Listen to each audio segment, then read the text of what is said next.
استاذ بالله وابدأ.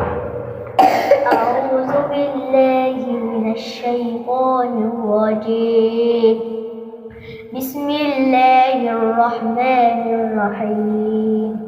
يا أيها المزمل قم الليل إلا قليلا نصفه وانقص منه قليلا أو زد عليه ورتل القرآن ترتيلا إنا سنلقي عليك قولا ثقيلا إن ناشئة الليل هي أشد وطئا وأقوم قيلا إن لك في النهار سبحا طويلا واذكر اسم ربك وتبتل إليه